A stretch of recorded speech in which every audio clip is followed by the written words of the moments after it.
Iowa City, Iowa is the site tonight for Big Ten Men's Gymnastics live on BTN.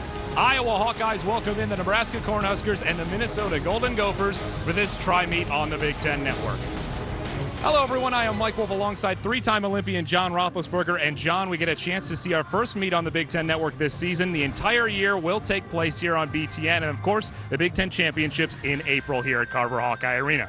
Great one to start things out. Should be a really important meet early on in the season for these three teams. Yeah, and what's happening right now at the season is the teams are trying to find themselves. First of all, they're trying to stay healthy, and they're also trying to see what routines and what skills they can do when they go down the stretch for the Big Ten Championships. They got to get consistent, but more importantly, they got to stay healthy. So these teams are trying to find themselves right now. And of course, we're going to be looking to a few individuals who need to execute tonight. Who are those individuals we should look out for? Well, each team has their standouts, and usually you look at the all-arounders as the big dogs on each team to lead the way. For Minnesota, Russell DeBritz has been the epitome of that team and what they need to do. They need to be clean, and they need to be consistent. Only doing 4 events tonight, but he's one to look for in Minnesota.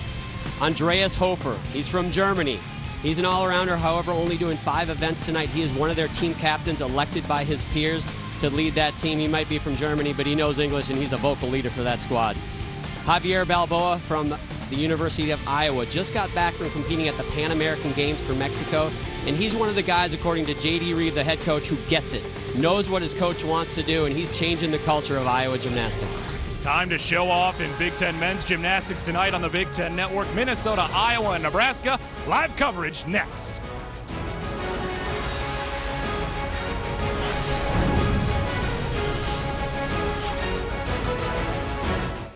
Carver Hawkeye Arena, where we're almost set to get underway for this tri-meet between the Huskers, the Gophers, and the Hawkeyes. I'll get a look at the series history between these three teams. This is the 4th consecutive season that all 3 of these teams have met. So Nebraska new to the conference, but going against a few familiar opponents. Get it going. Nebraska got the win last season in the tri-meet, with Iowa finishing 2nd and Minnesota finishing 3rd. Head coach for the Iowa Hawkeyes is J.D. Reeve in his 2nd season with the Hawkeye program. Of course, they broke 4 team records and 5 individual records with him at the helm last season. He was an assistant at Stanford for the past 7 years before that. Good event for them to start on floor exercise, and keep an eye on Matthew McGrath. He is just coming off 10 days ago, had a knee scope, so he'll be interesting to see what he can do on the floor exercise. And the Cornhuskers, they'll start on the pommel horse. The head coach for them, Chuck Shamilka. And of course, he's been with them now for his 3rd season, 2 top 10 finishes in the early going in his time as head coach. Always a tough event to start on the pommel horse, but keep an eye on their anchor, Eric Schreiber. He is a big dog, highly ranked on that event, and hopefully can carry him a little bit. The head coach of the Minnesota Golden Gophers is Mike Burns in his 8th season overall. Of course, this is his 4th different Big Ten team. He had 2 stints with Michigan as well as with Iowa back here in the 80s, and now he's a head coach with the Minnesota Golden Gophers. Not a great event for Minnesota, but a good event to start on, because they'll come up and they'll hit 6, hopefully, and get a good roll going. And in tonight's meet, 6 rotations, 6 different events, and of course, each team will put out 6 different gymnasts. The 4 top overall scores count to the overall team score. And we'll look at the scoring here, John, as we get a sense of how each of the gymnasts will be judged on the events. Give us an idea of where those execution points come in. And Mike, I'm going to try to give you a very simplistic view of this. Try to put that Excel spreadsheet away, and we'll try to make it simple. 10 points of the score is based on execution, and that's form deductions, falls from the apparatus, bent knees, things like that. Whatever's left from that 10 points is added to the value of the 10 most difficult skills that the gymnast does. So basically, you can do a highly difficult skill, routine, and not have a great execution. It's going to be a low score. The idea is to maximize both of those. So we'll get things started with the Golden Gophers on the rings. Ross Camerata, the senior out of Independence, Ohio, he'll get things started. And Coach Mike Burns told me that Ross was a little bit sick earlier this week and really got a little bit behind, couldn't do all the routines he wanted, but he's got some experience and he's going to lean on that today. Nice start. That's an Azarian roll to an iron cross, and as we'll see on the rings throughout the evening, strength is what it's all about. If you do not have a lot of those iron crosses, and we'll see some Maltese and inverted crosses later, you're not going to get the big score on this event. Camerata, one of 2 team captains for this Golden Gopher team. We're going to see a lot of those too. Those are called Yamawakis. They're basically double front flips in between the rings. Oh, disappointing landing. Obviously, we're going to talk a lot about landings too. That can be the make or break for a team. How many stuck landings do they have? And that was not the way Minnesota wanted to start. So what deduction will we see on that one, especially with his hands coming down on the mat? It's going to be interesting. It depends how much support he put on his hands, but it can be as much as a point off for that landing. And we talked about Minnesota being a good event to start on because it's easy to be consistent on rings. Unfortunately, they did not show that there with their first man up.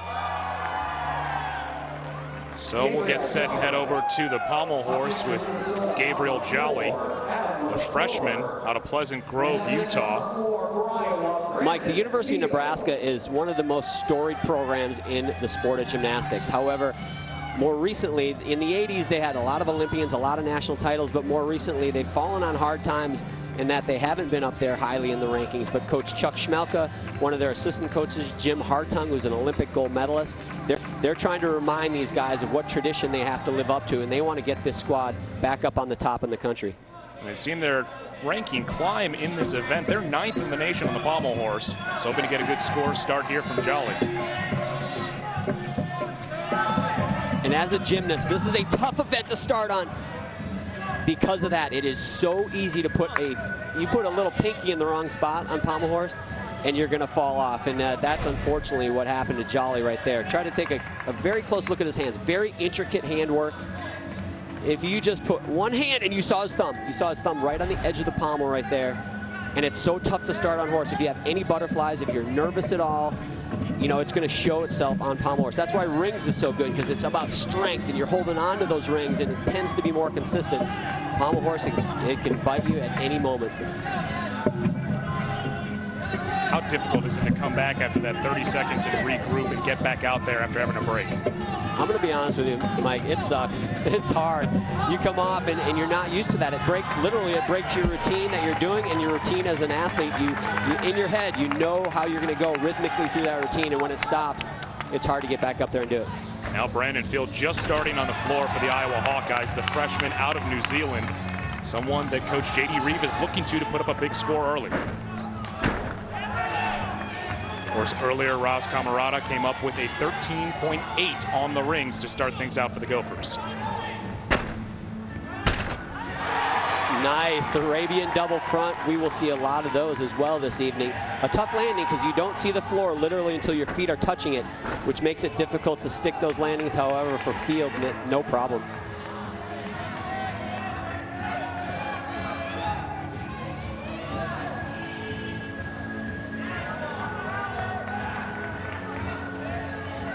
Very nice press to wide arm handstand.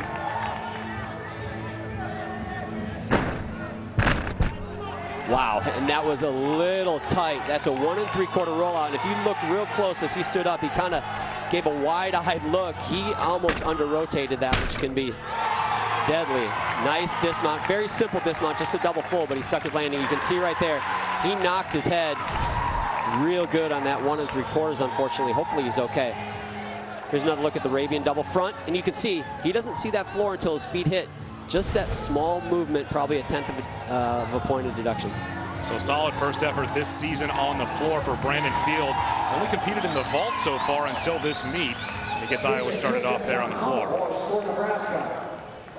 You can see them talking about that 1 3/4 rollout. He's definitely a little dazed on that. You've got to be so careful on those type of skills. Those 1 3/4 rollout skills are nice because you don't have to land on your feet.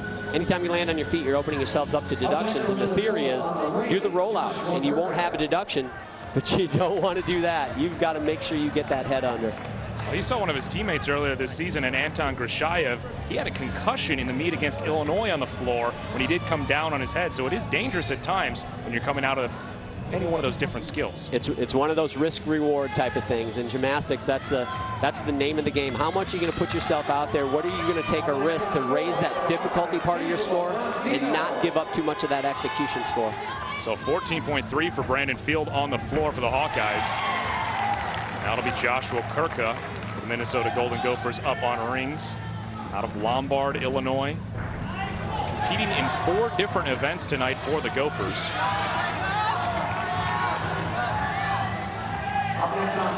And we talked about at the top of the show, You only need to count 4 scores, so they can drop that first guy up if they need to. We'll jump over. It's C.J. Shaw for the Nebraska Cornhuskers getting a chance on the pommel. And Nebraska obviously also having early troubles on this event, trying to get it back on track. The key to pommel horse is big swing. Those are called circles, and you want your body to be horizontal and high above the body of the pommel horse. Anytime you see a pike in their hips or you see their legs getting close to the body of the horse or the pommels, those are going to lead to deductions. Not a bad routine. We saw a little trouble on the dismount. Can't bend your arms. But the name of the game is stay on the pommel horse, and he did that. Josh Wilkerka just started on the ring, so we're back to him now with the chance for the Gophers. Just a moment ago. That's a back uprise to a plunge position.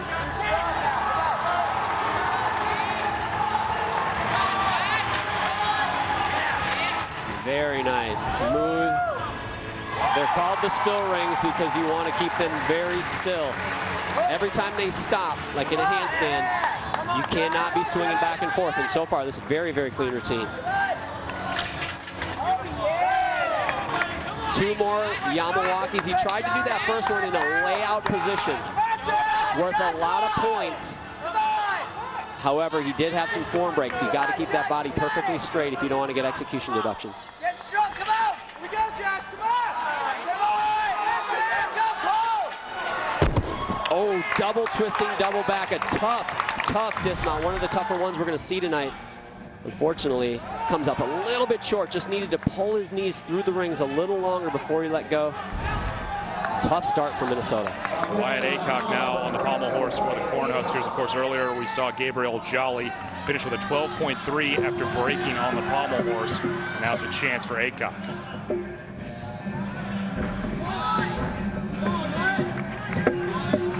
What are the required skills we need to see here, John? Well, Mike, you're going to want to see the gymnast travel the long ways across the horse like he did right there. You're going to want to also see them do work on one pommel. They also need to do scissors work, which you'll see them generally do in the middle of the horse with both hands on the pommel where they split their legs. That is a very good routine. A little struggle on that dismount. That dismount's actually going to be a pretty significant deduction. Could be as much as 5/10, but a very good routine. Aycock set the school all-around record last season with an 88.6 in this meet. Get one more look at his dismount off the pommel horse. And they've changed the deductions on these dismounts a few years ago, and anytime you stop your upward momentum, and especially if your feet hit the side of the horse, it's going to be a big, big hit from the judges.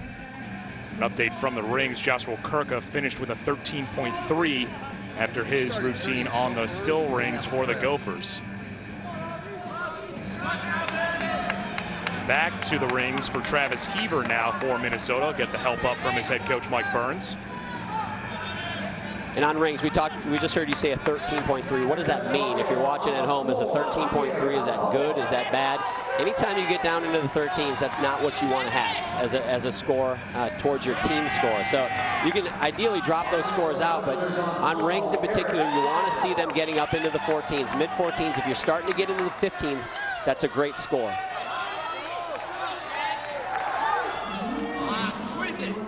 That's the Maltese. We alluded to that earlier. Very difficult. If you're at home and you want to know how hard that is, lay on your living room floor, put your arms down by your sides, and try to lift your body up off the floor. It should be considered impossible. I don't know how they do it. You can see the rings start moving. They're not still. That is going to be a deduction.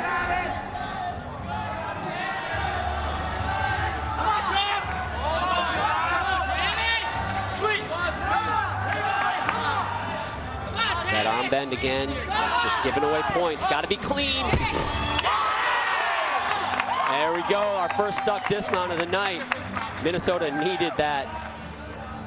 Finally, a clean landing. Stuck dismount for Travis Heaver, the redshirt senior out of Mendota Heights, Minnesota. Gophers were looking for that. Scores have not been high so far. Of course, moments ago, Javier Balboa for the Iowa Hawkeyes starts on the floor. Get a chance to look at his routine. The junior, second year with the Iowa Hawkeye program after coming out of Mexico.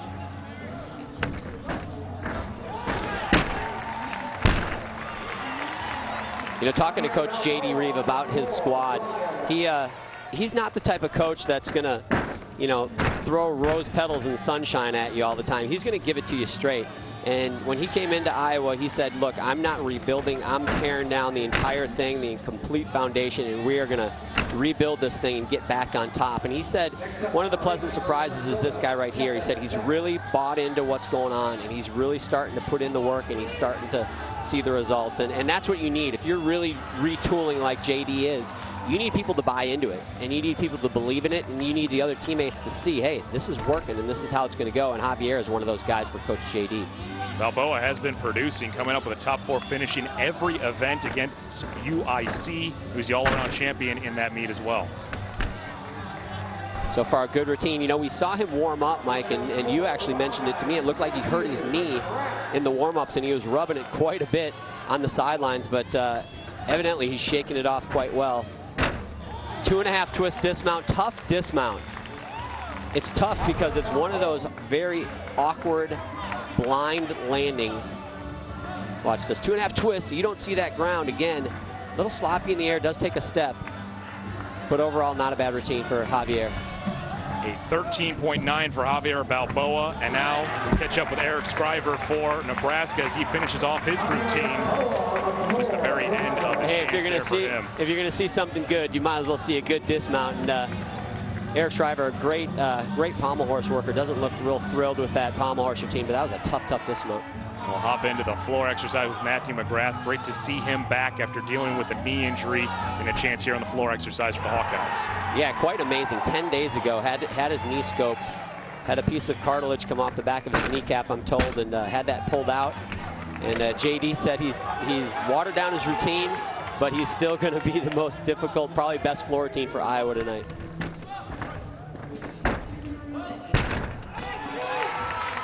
Little bit of wince. Yeah, we saw a little grimace. I'm not sure if that's the knee. Might just be a little bit winded. He has not done a lot of floor routines, I'm sure, since having that knee injury. But you talked about it a little bit. The start value lower for him, but higher than the rest of the team still, so he can put up that big number. Yep.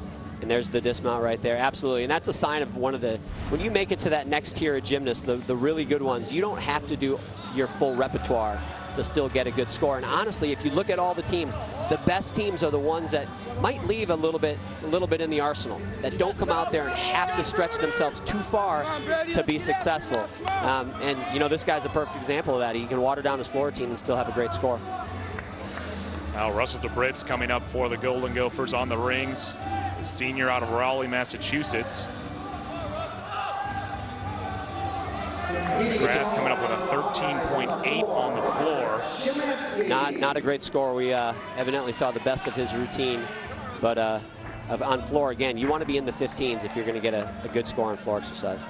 Javier Balboa with that 13.9. That was the high score for the Hawkeyes, not where they want to be as their numbers they take out of that event.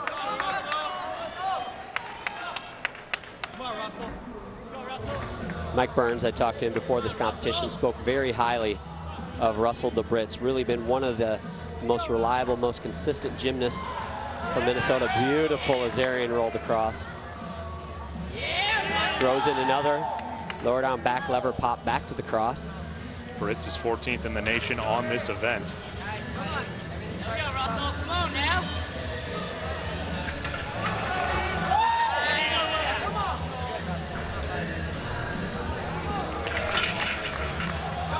Oh, and he's struggling a little bit there. Good fight. Smooth. Got a little off, but a veteran they know how to get things back on track, minimize those deductions.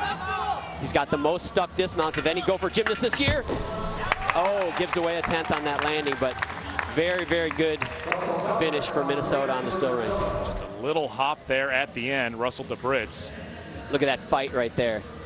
a lot of gymnasts would have had to come back the other direction, which would have been a big deduction, but Russell keeps it together. About the fight, John. Will the judges award him for that fight to try to get it up there? Unfortunately, that is not going to be a reward for him, but he will get a deduction. The thing is, it could have been a lot worse. He probably lost a 10th, you know, maybe a 10th for body position, maybe a 10th for the bent elbows, but it could have been 3/10 and 3/10, but he covered up well. So the Golden Gophers finish off on the rings. Rotation #1 in the books here for the 3 teams as Minnesota finishes it off. Broderick Shemansky on the floor exercise for the Iowa Hawkeyes. Rotation #2 when we come back to Iowa City.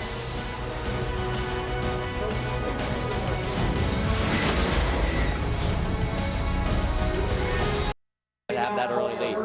Minnesota off to that good start. They will finish up with the parallel bars, which they are ranked 2nd in the nation on, so they'll have a chance as well to improve their numbers. J.D. Reeve looking to see his Iowa team currently in 2nd.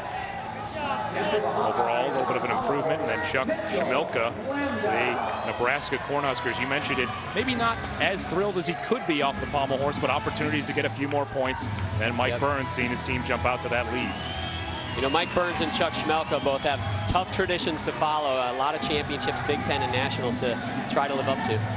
Now a chance for a freshman for the Iowa Hawkeyes and Mitchell Landau out of Iowa City, so a local kid. And J.D. Reeve very excited about the way he's performed so far this year. Yeah, he has a lot of high expectations for this kid. He really thinks he's going to be a college stud down the road.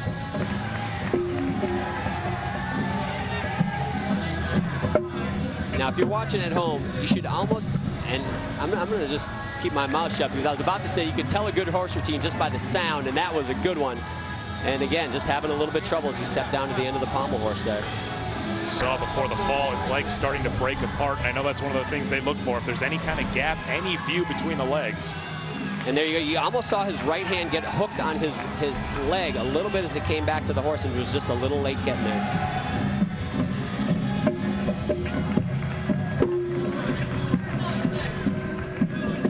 Now it's time to recover. These first routines, now ideally they're going to want to drop the score, but you never know. So as an athlete, you got to get back up there. You've got to try to refocus and hit the rest of the routine like you never fell off. Oh, and more trouble. He didn't fall there at the end, but that's going to be a huge deduction, probably a point or more.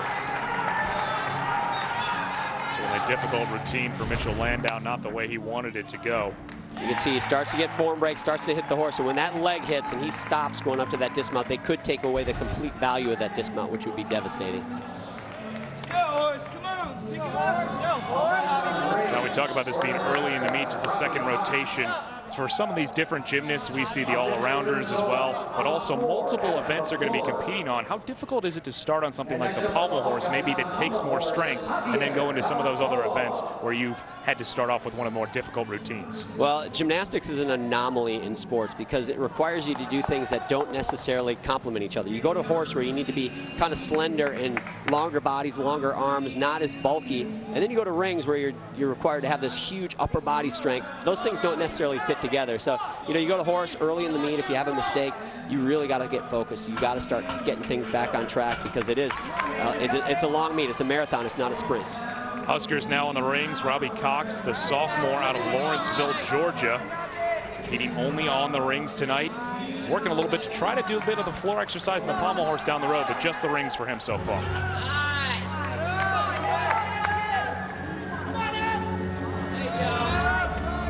And you can already see the difference between a ringman and a horseman. Landau was long, tall, skinny. Probably wasn't going to excel that much on the rings, but here you go over to Nebraska on the rings, and you see the strength, and you see the bulk. And that's what you need on this event.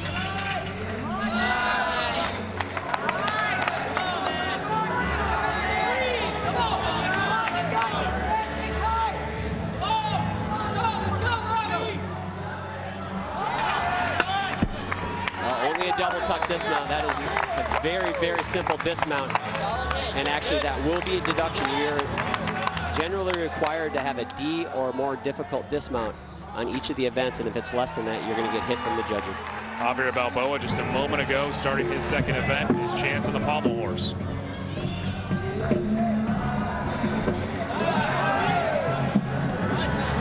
We saw both Nebraska and Iowa have early mistakes on this event, which puts just that much more pressure on the guys that follow in the lineup.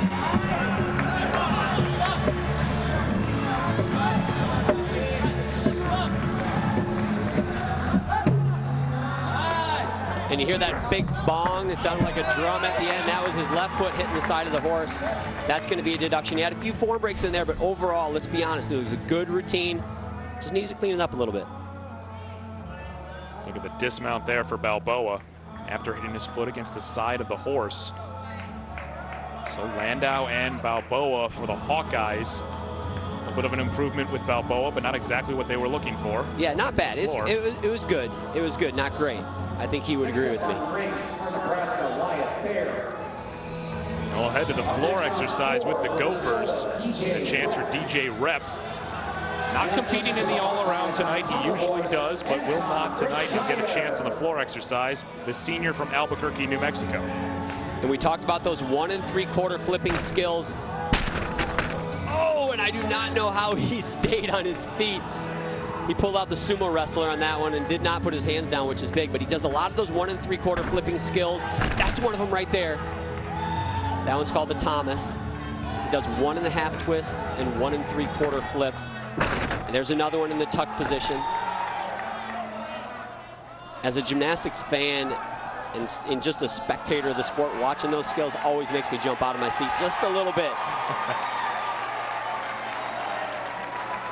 DJ Rep back from the Winter Cup last week where he competed for the Gophers. And of course, competed in the second round of the NCAAs last year on the floor exercise as well. This is an interesting story about DJ. When he was a young gymnast at a mere 6 years of age, he lived in Albuquerque, New Mexico, and was actually coached by Mike Burns. Mike was a coach at that gym. And the one thing, interestingly enough, and DJ I'm sure will love this, he said, man, that kid, you could tell he was going to be good, but when he was little, he had the biggest head ever. He would touch his head to the floor when he did back handsprints, and he just said, gosh, I hope he grows into that thing. You did, DJ, don't worry. Nice floor routine. He's big for Minnesota. He's a very springy gymnast, exceptional on the vault, which hopefully we'll get a chance to see him later on that event. And there's his mount.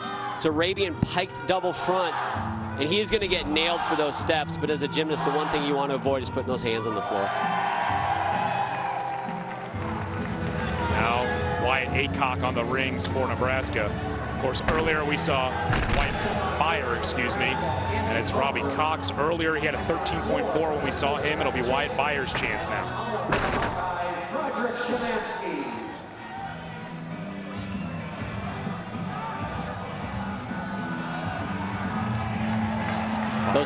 Go ahead. The junior out of Colorado for the Husker team. Those strength parts that they do, those iron crosses or those Maltese or the planche position, those are all supposed to be held for 2 seconds. Whoa, good fight there. I don't know if you can see that at home, but he arched a lot in that handstand to hold on to it.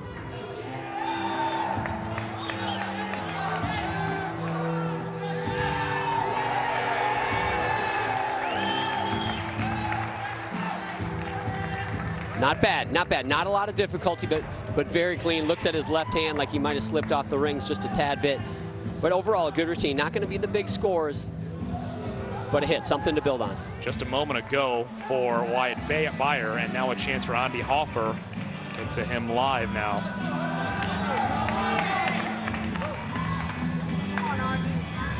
Andy ended up in Nebraska kind of by a stroke of luck. One of the other members of the Nebraska team, his dad was in the military, and he traveled over to Germany, and he met Andy. David Jacobs, one of the other Nebraska Cornhuskers, they stayed in touch, and he talked him into coming to Nebraska. And before Chuck knew it, he was taking English classes in Lincoln, Nebraska, and here he is on the team. He's the senior out of Heidelberg, Germany for this Husker squad.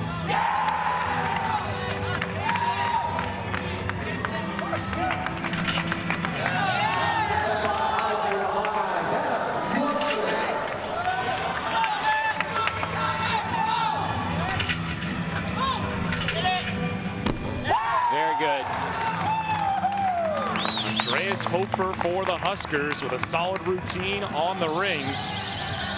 Again, you can see the game plan a little bit for Nebraska. They're not going to overextend themselves on this event. They want to get up, hit clean, and maximize that execution part of their score. Get a big score from him after starting slowly on the rings for the Huskers. Bit of a break there for Adam Wilson for the Hawkeyes on the pommel horse. Oh, and you love to see that fight. Smash those shins on the pommels, but don't fall, baby. Stay on there. Come on. Nothing he could do on that one. Wilson, the senior from Racine, Wisconsin, unhappy with that. He'll regroup here with 30 seconds before he has to get back on the apparatus. So we've seen 2 falls from Nebraska. We saw Javier have a little bit of a rough routine, but a hit. So not a great event for Iowa so far. Hawkeyes head coach J.D. Reeve, when he spoke to us, he said that he wants to see the team be more consistent. This is a meet where they have to show off if they're going to get going here in the beginning of the Big Ten season. This kid is going to be good on this event. You can just tell from his basic swing and his circle.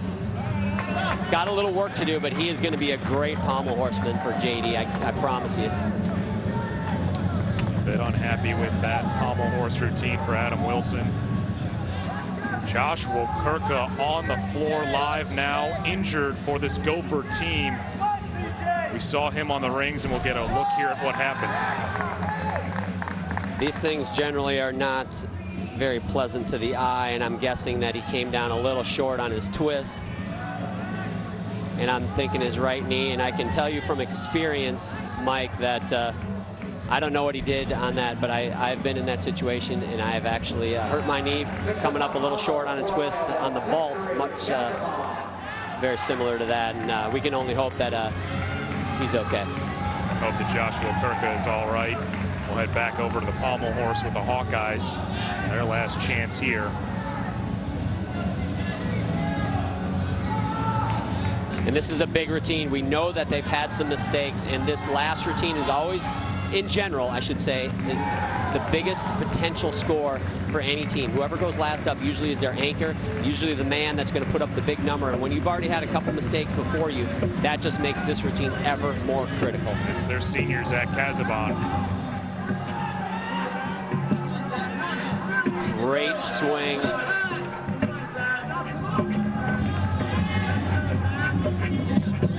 Come on, come on. John, you talked about it coming in, the pressure to hit that routine after seeing his teammates struggle, that can get to him beforehand. Yeah, definitely. And as an athlete, you try not, I know I tried not to watch the guys that would go up ahead of me because it doesn't affect what you do. It's not like basketball where you can have a play contingent. You know, if you're down by 1, you need a 2. You're down by 3, you got to hit a 3. But you just got to go up there and do your stuff. But you know when your teammates start falling, and that little feeling in your gut that just gets a little tighter and a little tighter when your teammates are having mistakes. And an event like pommel horse, you can't be tight. You've got to let it swing. You've got to be aggressive.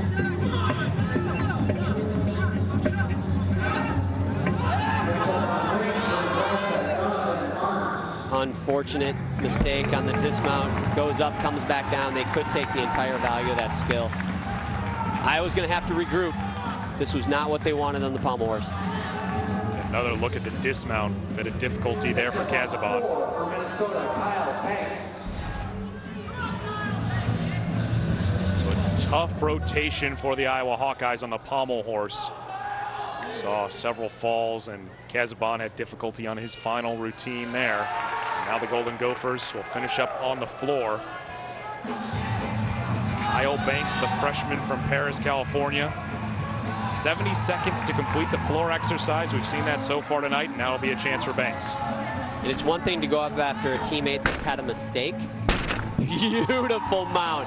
Arabian double front Brandy out. Done effortlessly. I can't even say effortlessly. It was done so effortlessly. It's tough to go up after a teammate that's made a mistake, but it's even tougher to go up after a teammate that's had an injury. It's one of those things that gets into your head a little bit.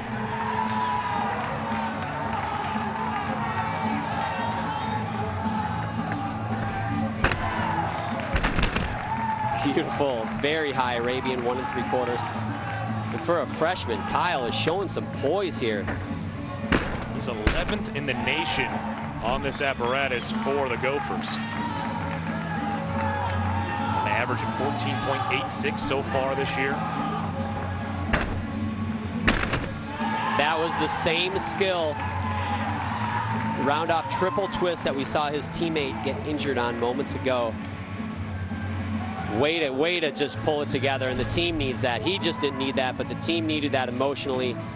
Put that injury behind them and get back on track. There's the mount, Arabian double front Brandy out. Sweet. So just be able to hang on at the end there, at the end of his routine with the balance and just hold on for himself. So rotation number 2 done here from Iowa City. So back to Carver Hawkeye Arena. We'll head to the 3rd rotation between these 3 teams.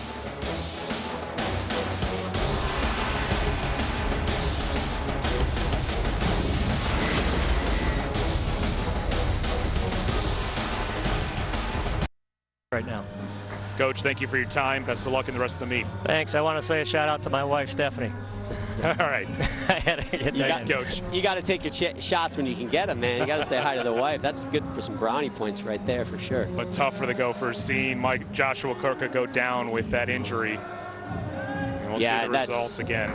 That's rough. I mean, we got to focus on the positive stuff. You know, Kyle Banks with that 14.5 at the end of that rotation. Not the high score for them on that event, but under the situations and having a teammate go down, I got to give him some props for that.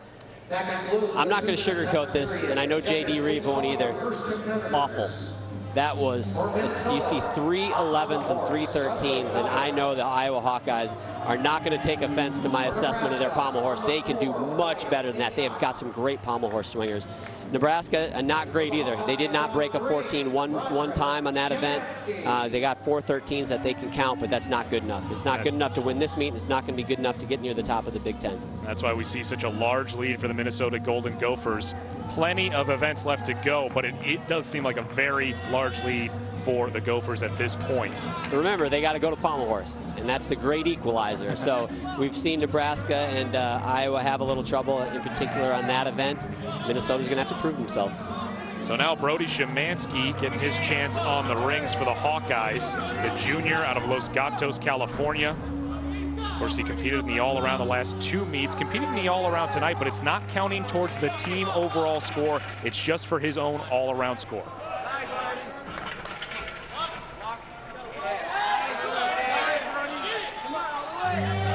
Good.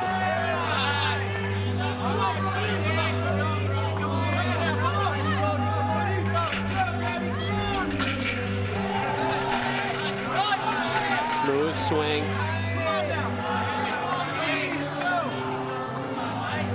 See 5'11" Shemansky get those legs way up there. It's tough to be a 5'11" gymnast. Usually the tallest you're going to see is about 5'8". I was 5'8" and considered tall. 5'11", man, that's a lot of body to swing around the rings, or the high bar for that matter.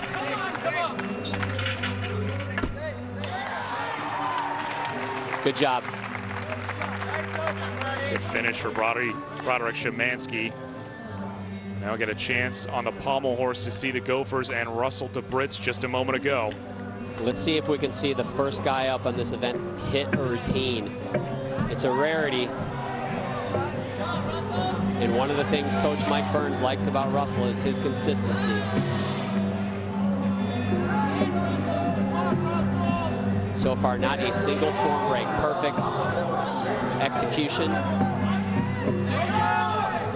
That's the scissors work we talked about earlier, Mike. That's one of the requirements on pommel horse. Okay. A little, right as I got excited, he gave away a few tens at the end of that dismount, but it's so big. It's so big to hit that first pommel horse routine. As a coach, as a team, as a gymnast, there's nothing better than hitting early on horse. First hit we've gotten a chance to see on the pommel horse tonight. Oh yeah, Hayden Henry-Uhl on the floor for the Huskers. Double twist and double back, love it. That's classic gymnastics right there, beautiful.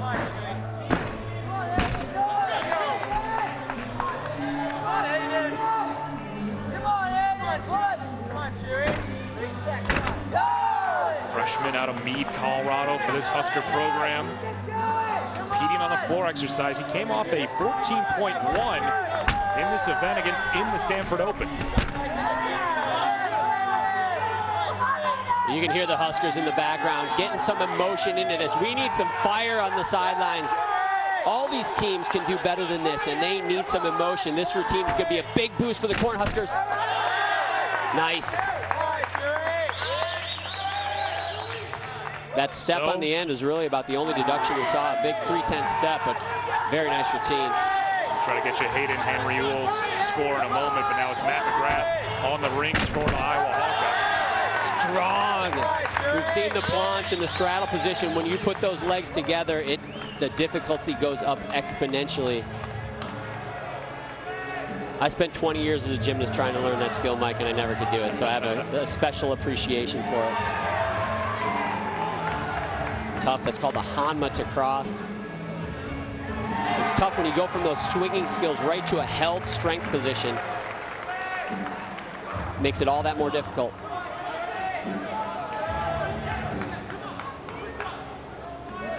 It's a good routine. Nice double twist and double back. We just saw that on floor exercise. Go over to the rings and we see it again. Nice job for the Hawkeye. Next up for Minnesota on the pommel horse, John Scott. Now just a moment ago, Harris Coleman, his routine for the Gophers on the pommel horse. He finished with a 14.6 here, John. And that's a good score on pommel horse. Anytime you can get into the 14s, if you can get close to those 15s, you're definitely helping your team win. I like to look at scores and say, is that team helping them stay static where they are? Is it helping them win, or is it helping them lose? And a 14 on the pommel horse, that's likely going to help your team win, certainly keep them in the position they're in. Well, it's great to see Harris Coleman back out there competing. Deals with Crohn's disease and juvenile rheumatoid arthritis for the Gophers, and Coleman back out there with that big score on the pommel horse. Now Angelo Bronzino will get a chance on the rings for the Iowa Hawkeyes, the sophomore out of Aurora, Illinois.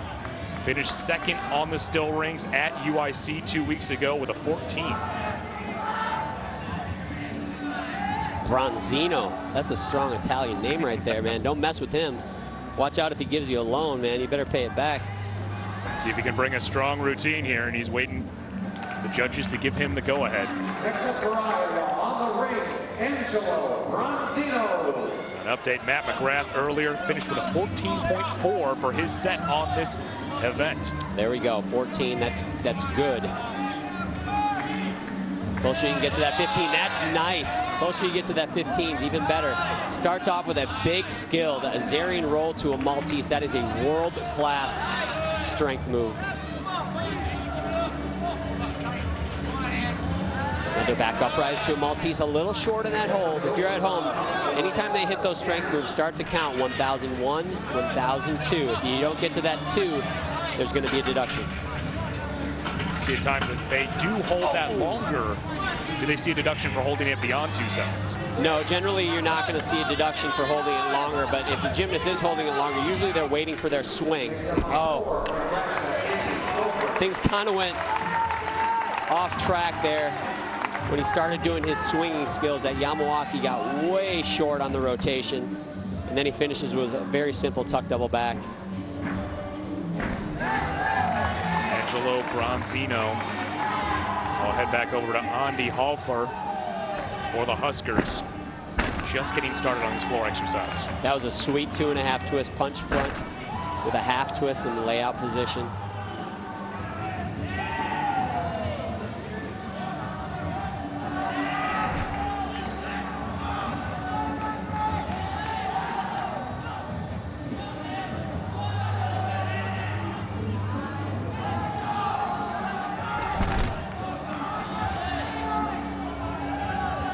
Andy, one of the captains, as we alluded to at the beginning of the broadcast, for the Nebraska Cornhuskers, which is a pretty big deal. You know, he comes from Germany, and to be on a college team, to come in there and end up being one of the leaders of that squad, that says a lot to what kind of person this kid is.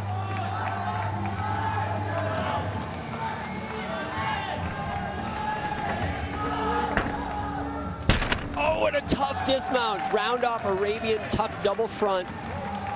Oh man, and he was holding on to that right to the landing almost.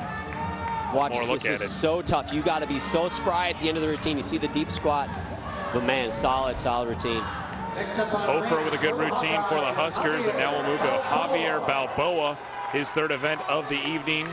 The only all-arounder for the Iowa Hawkeyes, that's going to be actually counting in the overall. Broderick Shemansky doing his all-around as well, but Javier Balboa with a chance here on the still rings.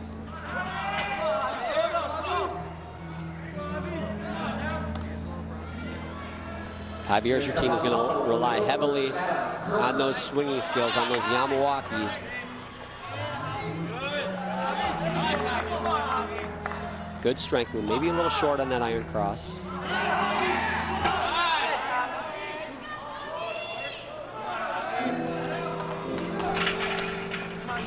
Here we go. There's one, there's two. Good.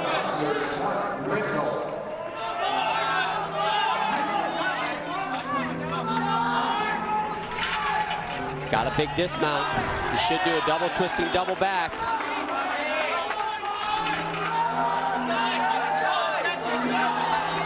High risk, high reward. Hear the encouragement. Beautiful.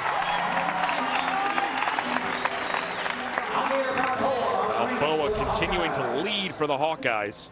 And check out that strength move. Look at the shoulders.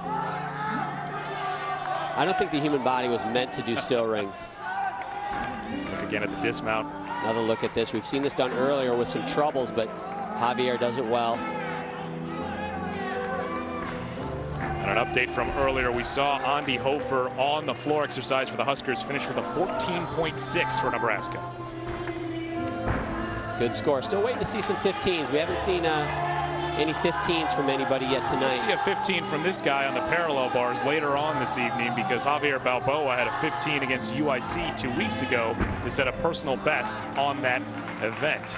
So he's looking at the parallel bars now, but he's not there yet. That's coming up a little bit later tonight live on BTN. Mike Burns needing to regroup here without Josh Wokurka. Make a bit of a change. We'll see who he brings in to fill in the role of what Wokurka was going to do the rest of the night. He had a couple of other events he was supposed to participate in.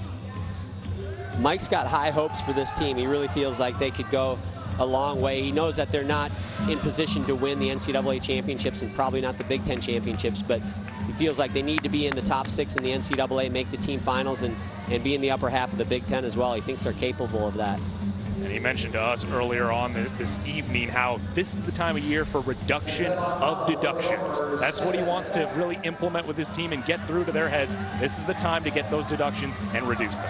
And what does that mean? That means taking what is a 3/10 deduction, make it a 1/10 deduction. Take those 1/10 deductions and make it clean and have no deductions. So it sounds easy. It's like, that sounds like a simple math problem to me, but in the sport of gymnastics, nothing comes easy. Stepping back on the pommel horse for the Gophers. Nice scissor to handstand to start off the routine. Oh, and that's a very simple skill, and he probably gave away at least a few tenths in deductions on that.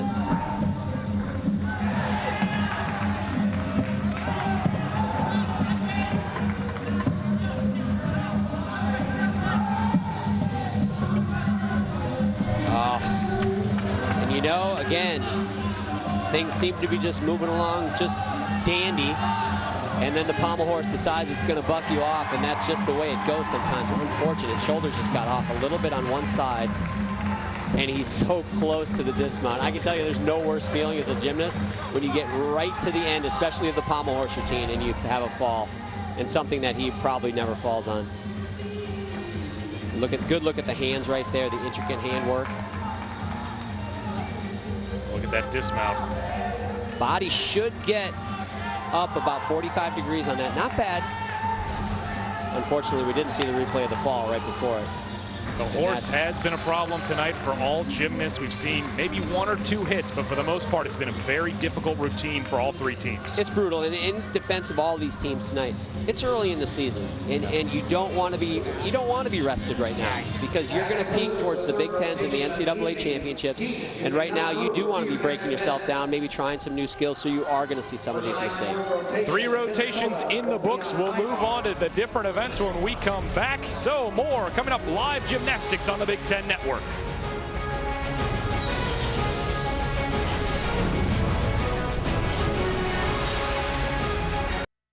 Thanks, JD. So the Hawkeyes will look to turn things around as they move on now to the vault, where it's an opportunity for them to gain some points back. As you mentioned, John, this is a good chance for them to get some big numbers. Look at the floor exercise numbers for the Nebraska Cornhuskers. Andy Hofer with that 14.6. Yeah, some good scores. 14s are going to help you, especially in this meet. Those are going to be the scores that are going to help you win tonight. Down the road, they're going to want to see those get a little bit higher. But we talked about it. Minnesota went to Pommel Horse, and they gave back a lot of points. It's a great equalizer, and we see some couple 13s and 12s. They did have a few 14s, though, so not bad for Minnesota on horse, but not enough to keep ahead of Iowa. And we see the rings for the Iowa Hawkeyes. Only 5 different competitors on the rings for the Iowa Hawkeyes. And Matt McGrath with that 14.4. Anton Gryshayev as well. He's been solid on the rings all season. Yeah, a couple good scores. They only get to drop 1, though. They dropped that 13.2, so they will count a couple 13s, but not bad overall for Iowa. We didn't get a chance to see Gryshayev, but he holds the top 5 scores in Iowa history on the ring, so no surprise that he would come up with a good score for Iowa. He was probably hoping for a little bit better to hope the overall team score. And of course, still warming up to get ready for this 4th rotation. We'll move, of course, to the vault, the parallel bars, and the high bar. We see a look at the parallel bars, and the Huskers warming up, getting ready to go. They'll start out there. Iowa Hawkeyes on the vault and the high bar for the Minnesota Golden Gophers. Javier Balboa, yep, warming up the vault. Vault's an exciting event, and that's one of the events that's really changed a lot in the last few years. As you see him go over the vault, we now call it a vault table. It used to look like a pommel horse without pommels on it. Now they've changed it to the table, and the difficulty on that event has really gone through the roof. It's kind of like a ring of a circus, to be honest with you. I mean, it's frightening, some of the stuff those gymnasts are doing. And of course, that was Balboa still warming up for the Iowa Hawkeyes, as they have not started the 4th rotation yet. So not getting to the point yet where they're going to judge him on that pommel horse, or excuse me, on that vault routine. You know, Mike, at this point in the season, you know, wins and losses aren't the most important thing for these teams. You know, they're building, they want to build a score, and they want to be ranked highly in their score, and they want to be able to peak at the end of the season. Wins and losses, it's not like basketball where you need a certain amount of wins to get in the tournament. However, everybody loves to win, and I promise you, these teams, they want to come in here and they want to win. I promise you, Iowa wants to defend their home turf. And so far, they're unfortunately not doing that. But these teams might, you know, they need a score. They got an eye on the big picture. But every athlete, every coach wants to put W's on their record. Well, and we talked to Mike Burns earlier, and he said he remembers last season's meet with these 2 other teams in Iowa and Nebraska. And he told his team, we finished in 3rd place. Don't forget that coming into this meet. So, yeah, that coming up with the overall team win may not be that important to them, but they still want to get out there and fight and remember when they didn't perform as well as they could have last year. Absolutely, and I think I saw a stat coming into this competition that Minnesota versus Iowa in regular season records, I believe they're 51 and 51. if I read that right, and they had the stats right, which this will be the great tiebreaker. That's in the back of the mind for the Minnesota Golden Gophers as they start here with Russell DeBritz on the high bar. See those releases. We'll pay close attention to them throughout this routine. Oh, and he just did the thing you don't want to do as a gymnast. Rule number 1, don't do the big skill and miss the easy skill. He did the Genger, which is a flyaway with a half twist regrab, and he missed the kip. You learn the kip when you're 7, and you see it happen a lot as gymnasts. They focus on that big stuff, and the little stuff comes up and nips them. I'd love to say I never did it myself, but unfortunately I did it on more than a few occasions.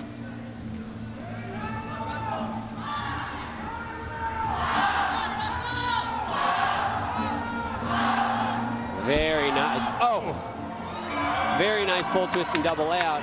And obviously the landing was not very nice for Russell DeBritz. What did you see on that landing? Honestly, too much rotation? It looked good. It looked like he should have known right where he was. He had plenty of time to spot the floor, and every once in a while you might lose that air sense just a tad. Maybe the knees gave out just a little bit. I guarantee it won't happen again this season. He will be ever vigilant. A moment ago, Mitchell Landau on the vault. Clean vault, not extremely difficult. We will see much more difficult vaults coming up later. That was a Sukahara laid out with a full twist. That's called a Kazamatsu. How much of a deduction would that be with that little step that he had afterwards? The way they deduct steps is if it's a small step, and a small step is basically what it would amount to maybe the width of your shoulders. So if it's a small step or within the width of your shoulders, you're looking at a 10th. If it goes beyond that, it's going to be a 3/10 deduction, and they go up all the way to 5/10 in deductions unless you fall down, and that's going to be a point. Go back to the high bar with the Gophers, and Steve Yachuk actually will go back to the vault to get a chance to look at Angelo Bronzino again on the vault for the Hawkeyes. This is a unique vault. He should be doing a handspring front in the laid out position with a full twist. Much more difficult vault. Big run, aggressive. Not bad. It was not laid out.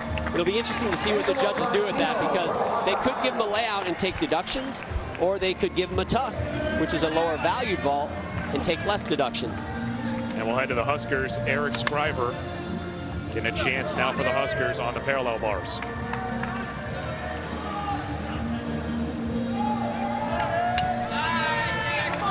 Should be a fun event to watch all night. A lot of great gymnasts on the parallel bars in this meet.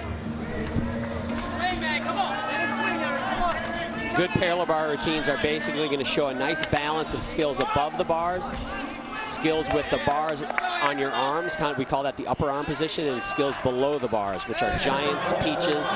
We'll point those out as they happen. Very common dismount, double pike. It's almost become a compulsory dismount for these gymnasts. Almost every one of them will do that double pike. Good start for Nebraska. So the sophomore out of Richardson, Texas, with the dismount here. You see a lot of double pikes, but you do not see a lot of stuck double pikes. We'll see how that goes through the course of the evening. Now back to the vault a moment ago. Devin Clarke, the freshman for the Hawkeyes, with a solid number 2 weeks ago against UIC. He's going to do a similar vault as we saw from Landau, but he's going to add a half twist. It's called the Kazumatsu with a half twist. It's a little more difficult, a little higher start value because you do not see that landing. Again, it's a blind landing coming into that mat.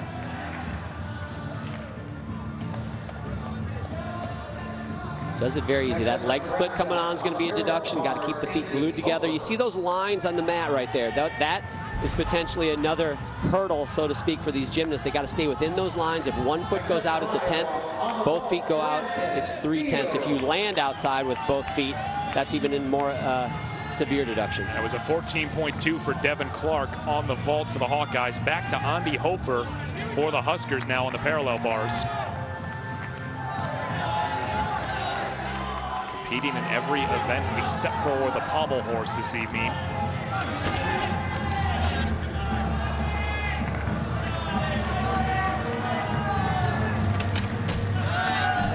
Skill from the end of the middle, that's called a moi. Nice heely twirl.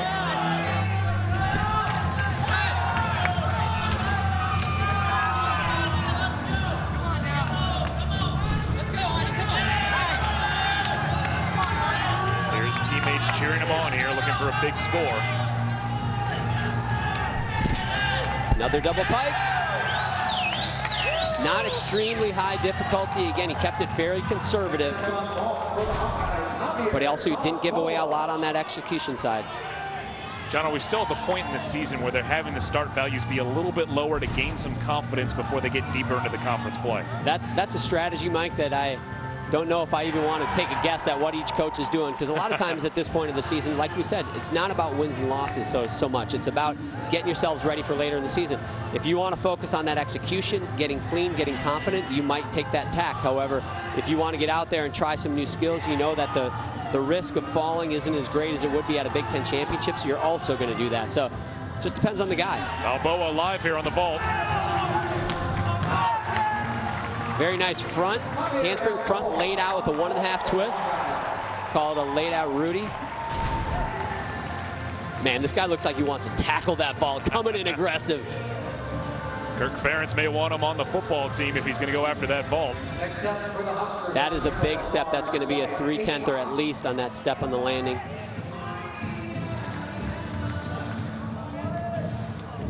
So Hofer with a 14.1 on the parallel bars just a moment ago when we saw that. And now Wyatt Aycock back to the parallel bars again for the Huskers.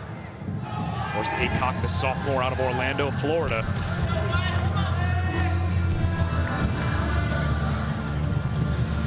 Update, Javier Balboa with a 14.5 on that vault where he had that step. There's a giant big skill coming up right here. Watch this.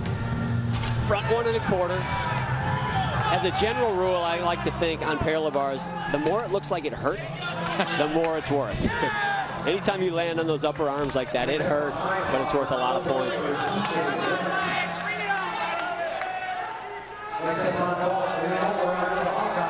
Another double pike. Looks like he might have hit the bar coming down. Here we go. The pain scale is high, but so is the difficulty level. Front 1 1/4. Does it very clean. We'll go back to the high bar. DJ Rep now, the chance for the Gophers here.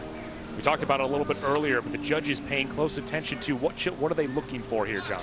Well, I'll tell you what they're looking for. You're going to see it right here. They love the big release moves. DJ is going to scare you out of your chair right here in a second. Here it comes. It's called the Kovacs. Double back over the bar. Boom! Nice! Not done. Reverse hecht. It's going to do one more. Catches it, mixed grips. Oh, man. Don't get too close to the bar.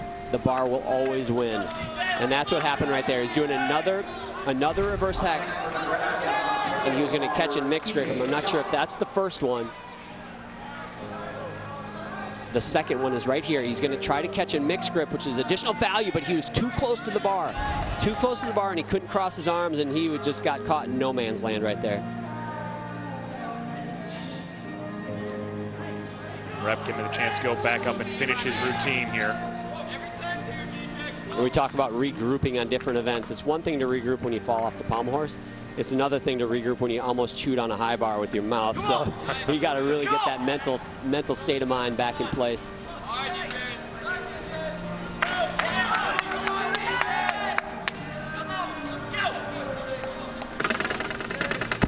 There's another full twisting double layout. We saw that from DeBritz early on. Had trouble on the landing. DJ handles it well. So Rep finishes for the Gophers after the falling off, and now Broderick Shemansky will take a look at him on the vault. He's the 7th different gymnast on the vault for the Hawkeyes, but this not counting for the overall team score, just for his all-around.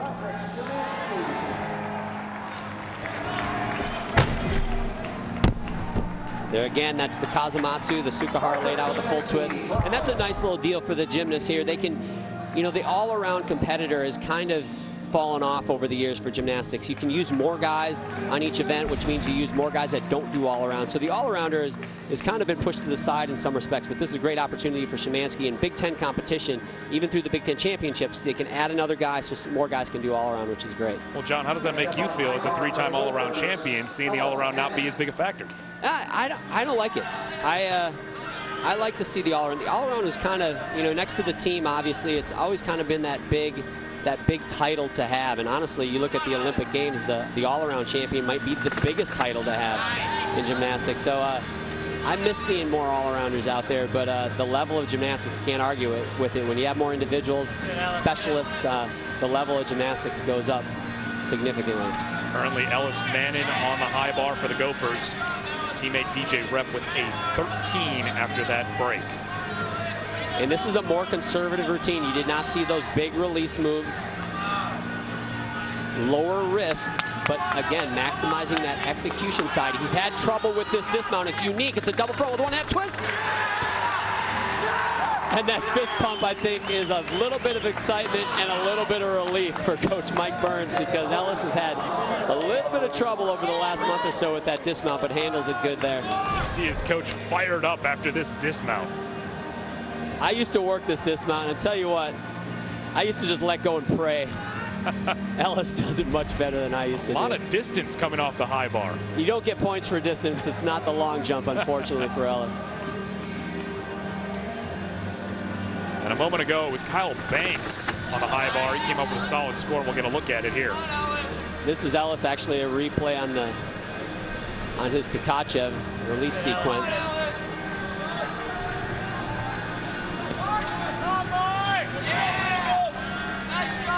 We're just getting another look. This is a good angle to see. We call those inverted giants. You can see his shoulders kind of dislocate. This will be actually great to see this from another angle. You get to see the double front dismount coming right into your living room. Don't get too close to the TV. The freshman Ellis Mannon, that solid routine on the high bar. Of course, he was at the Winter Cup in Vegas a week ago. Finished 25th overall in the all-around. Back over to the parallel bars with Mark Ringel for the Huskers.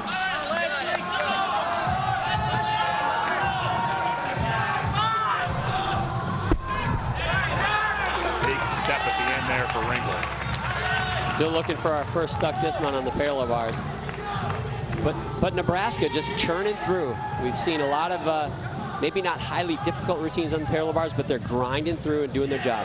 Ross Camerata filling in for Joshua Kurka on the high bar. We're going to see what he can do with a little preparation coming in on this event. Oh! And he's in a tough spot. I'll be honest with you, getting put in last second on an event when a gymnast goes down, you haven't been mentally preparing for that coming into the competition. You haven't warmed it up very likely before the competition, so you're getting thrown in there, and it was not a difficult release move, but unfortunately just a little bit too far away from the bar to grab it. Hasn't competed on the high bar this season for the Gophers, so put him there. He's with Joshua Kurka coming out with that injury. Yeah, and it looks like he's going to call it a day on high bar there. It's I think Coach Mike Burns knows it's not worth it for him to get back up there. They have the scores they need, and they've already had one injury. Let's not push our luck. Let's just get ready for the next event. Again, the top 4 scores are what count for these teams, as they have the 4 scores that go to the overall team score. So you can erase 2 of them if they are not what you're looking for. Woo, that was big. That's called a Gaylord 2. We saw a Kovacs earlier from DJ Rep. Gaylord 2 is a double back in the pike position with a half twist going over the bar. This is Kyle Banks. Yep. With the 14-3 he had on this routine.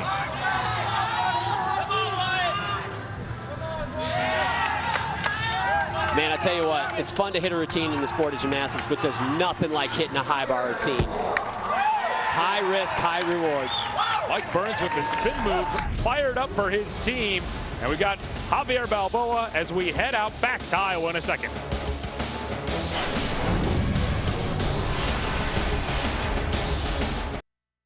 But, you know, our goal is to break 340 as a score and hit 80% of the routines. If we do that, I think one will take care of the other one, you know.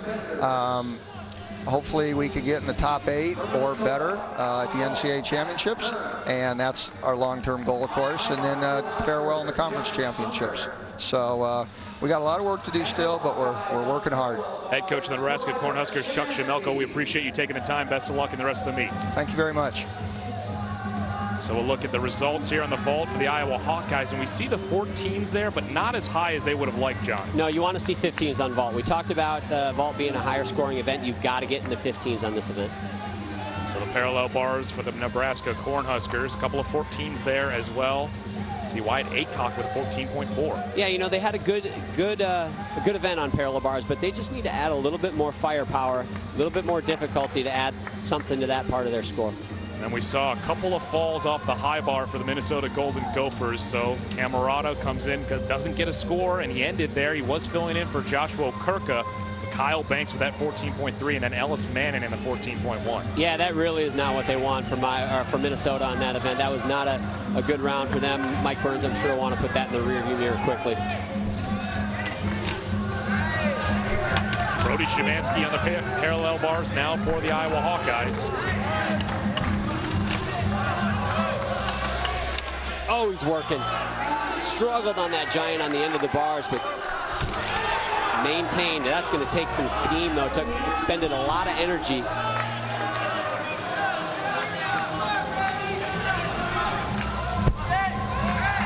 There's the compulsory dismount. Broderick Shemansky. Yeah, good fight, but he's going to give away a lot of points. The junior out of Los Gatos, California. You can see there too, just a little bit of an arm bend. You want to make it look effortless, which is ironic for the sport of gymnastics because nothing is effortless, but you got to make it look that way. So Shemansky starts things out on the parallel bars for the Iowa Hawkeyes.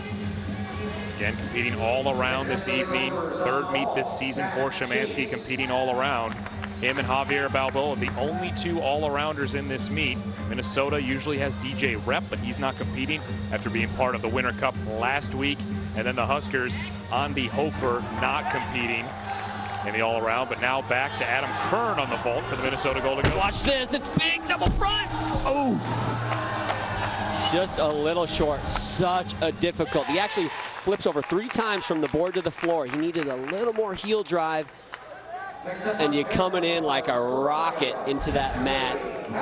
That's a perfect example, Mike, of high risk, high reward. He went for the big difficulty score, unfortunately came up a little bit short. Can't stay on his feet, so that'll be a big deduction for him at the end. And now we'll go back to the high bar as the Huskers are there now. Micah Christensen, the sophomore out of Port Orchard, Washington. He's improved his score in each meet this season on the high bar. And this is going to be a fairly conservative routine, if that's possible on the high bar to be conservative. And a 13.4 against Stanford 2 weeks ago. He's going to do the same release move that DJ Rep had the mistake on. It's a reverse head catching the mixed grip. No problem.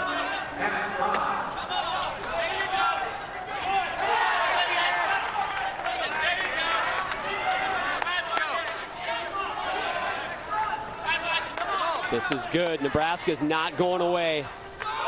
They're going to make Minnesota earn this.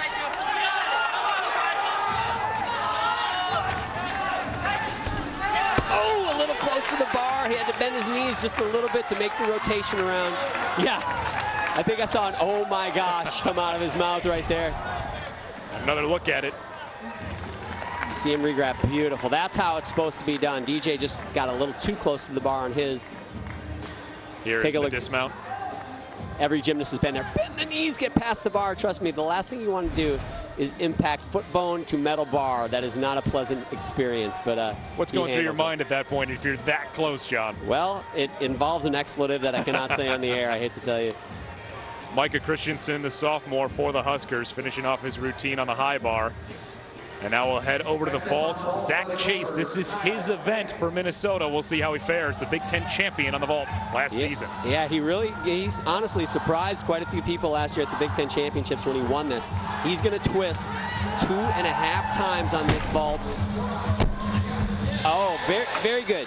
A little short on the twist coming into the mat, which caused him to go a little bit crooked on the landing, but watch carefully. He's twisting around 2.5 times. Blind landing, and right there you can see he lands inside the lines, but both feet end up coming outside of the lines, which is going to be a 3/10 deduction plus the step. So that's fairly significant, but still a high start value, so it should be a good score. Now Will Eastman on the high bar for Nebraska, the senior out of Martinez, Georgia. Of course, transferred from Air Force prior to last season, so his second season competing for the Huskers. He's going to unbuckle the coat of points a little bit right here. We're going to see another Kovacs. Here it comes. Hang on. Big reach. Perfect distance from the bar on that. Of course, earlier Micah Christensen, he came up with a 13.9 on a high bar for the Huskers. Another place to watch for deductions if you're at home is anytime you do a pirouetting skill that goes through a handstand, you need to finish that turn as close to a handstand as possible. If you don't, it's going to be a deduction. There we go, full twist and double layout. Nebraska is putting a little pressure on Minnesota, and they still have the opportunity to go to vault yet on their last event, which is a high-scoring event for them. Here's the Kovacs. The thing about high bar is on those release moves, you want to be a straight arm's distance away from the bar so you can catch it perfectly. Good execution. There's the dismount, nice landing. But you obviously don't want to be 1 inch further away than an arm's length because you won't catch it. I believe that's the first stuck landing we've seen on the high bar routine so far tonight. We have not seen a lot of stuck landings, period, Mike. Not as crisp as the coaches would like to see. Now Matt Fry in the vault for the Gophers. This is going to be another big vault. It's a handspring double front again. Let's see if he can make this one around. Oh, man. Your patella tendons better be stretched out coming into that landing. You can see the power squat. Just holds on to the tuck, keeps in the tuck position, but ooh. Man, get the ice packs out on that one, but he stood it up, and that's going to be a big risk, but he gets the reward on it. 25th nationally on the vault, and he's able to pay off there for the Gophers. And now again, back over to the high bars. Eric Scriver for the Cornhuskers. Of course, he led Nebraska with a 14 on this event in the Stanford Open 2 weeks ago. We're going to see a little bit different release move, one that's not as common on the high bar anymore as it used to be. It's called a Jaeger. It's basically a front flip, letting go of the bar, doing a front flip, and re-catching the bar.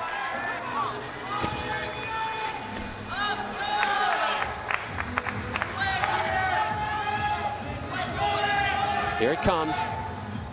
Oh, huge! Oh, unfortunately could not keep both dowels over the bar. Look at this though, it's humongous. Beautiful laid out front. Looks like he has the bar in his hands. Oh man, Eric meet floor. You just heard that reverberation on the bar extending after that one. He came down, just couldn't hang on. Yeah, and it looked like he just didn't quite put his hand around the bar correctly. It looked like he was close enough, but he's got dowels in those leather grips, and if those dowels don't get over the bar just right, that's what's going to happen.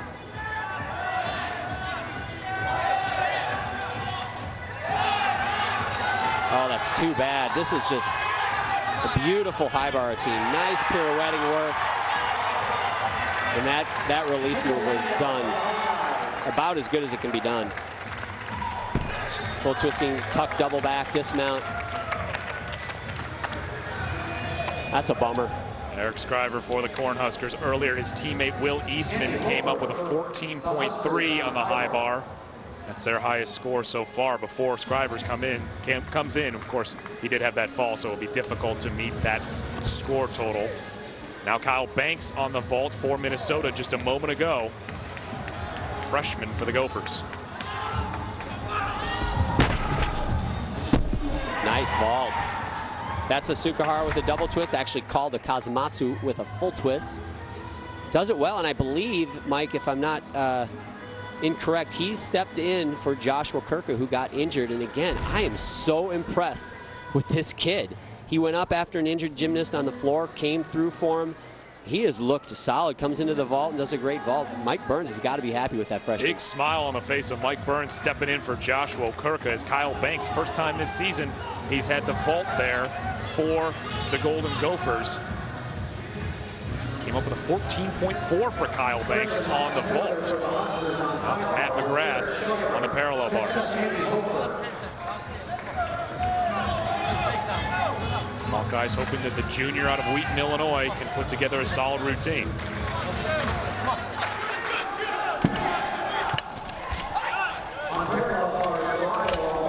And he's going to do some of those ouch skills, kind of like that one right there.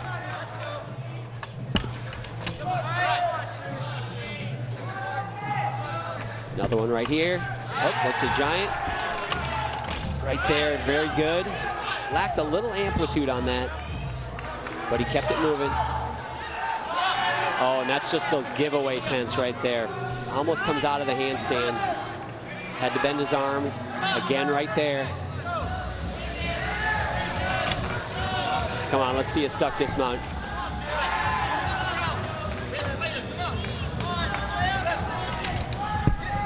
A little short. You know, that's a good routine. Had some difficulty in it, but just a lot of little deduction. 1/10thers, 3/10thers, and by the time you're done, those really add up quick. Third event tonight for Matt McGrath, coming back from that knee injury. How do you think he's fared tonight dealing with the knee problem, John? You know, I think he's done well. You know, he's obviously had deductions that are really related to not quite doing enough routines yet. And I would say coming back from that knee injury has affected him directly, but he's on the right track. He's going to be just fine. Just a moment ago, Andy Hofer on the high bar. That first skill he did where he shoots out from the pike position with a half turn, that's called a half top. Done great. So laid out to Kacha.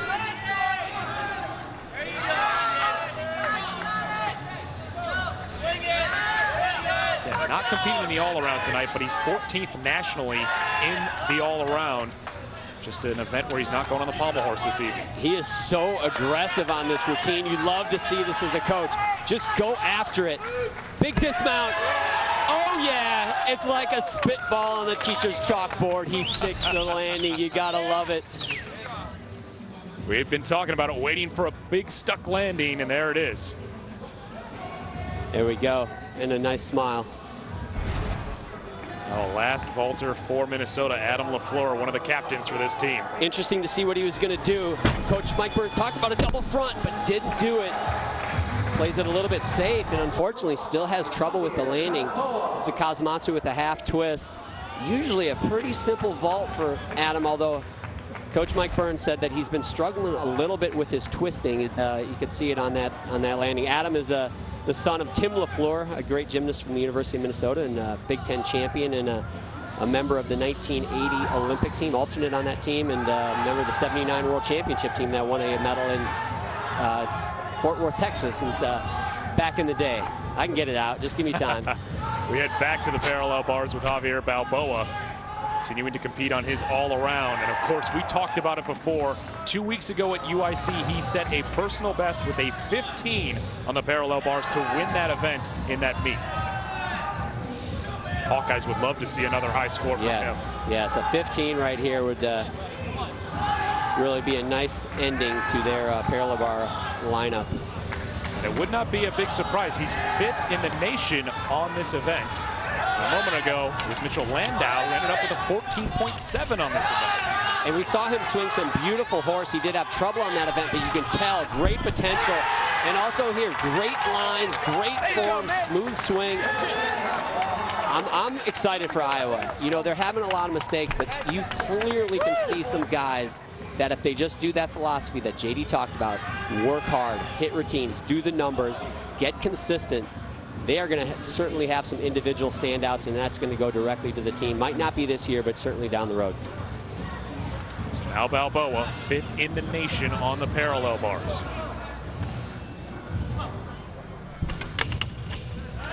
That's called a peach. We haven't seen too many of those yet tonight. Oh, nice. Mike, did that look like it hurt? A little bit. Yeah, that's worth a lot of points, baby. Giant double back.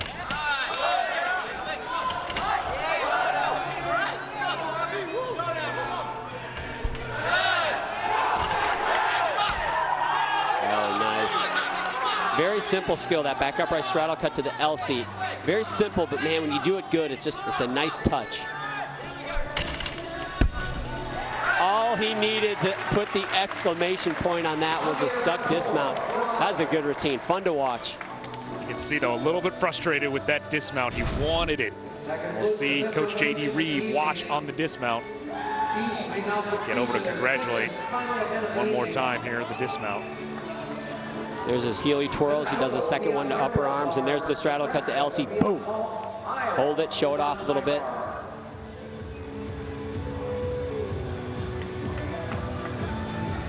And the dismount. Beautiful double pike, but you know, it's just such a tough dismount to stick. You don't see a lot of guys stick it. You really got to pop it up and get a lot of height so you can open and see that landing. So 5 rotations now done in Iowa City. We'll head to the final rotation. Andy Hofer on the high bar for the Huskers. Finishing things off for them. We'll be back for the final rotation in Iowa City.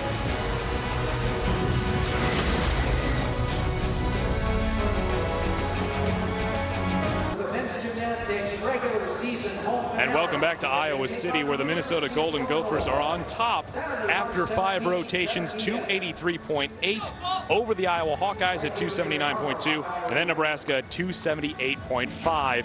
And then, of course, John Roethlisberger alongside myself, Mike Wolf. John, we've seen Minnesota recover after Joshua Kirka went down with an injury. We've seen them been able to bring things together. Kyle Banks on the vault, a couple of other gymnasts have been able to step in and do a nice job, and that's why they're leading in this meet. Yeah, you know, that was big for Minnesota. You never like to see that, but I like to look at these teams and think, is it stock value gone up since this meet started, or has it gone down? And for Minnesota, I think you got to look at it and say, yeah, they got a big setback with the injury, but overall, they're starting to hit routines. They're starting to gel a little bit. They got obviously a little bit of work to do, but I think the stock is up. Nebraska, I feel a little bit of the same way. You know, they had some bad events. The pommel horse was rough, but I think their stock is inching up also. And Iowa, again, it's just a lot of mistakes, but I'm serious when I say they've got some guys that can score big. And so I think all three of these teams, these are three teams that are trying to get respect in the Big Ten. They want to get to the top half of the Big Ten. They feel that's where they should be. And right now they're not. So, but I think there's a lot of bright spots to say that they're going to get there. And they know the other 4 teams that are out there in the Big Ten Conference, very talented. And we'll see the parallel bar scores for Iowa. Javier Balboa with that 14.8. It was that dismount, did not quite get it, could have had another 15.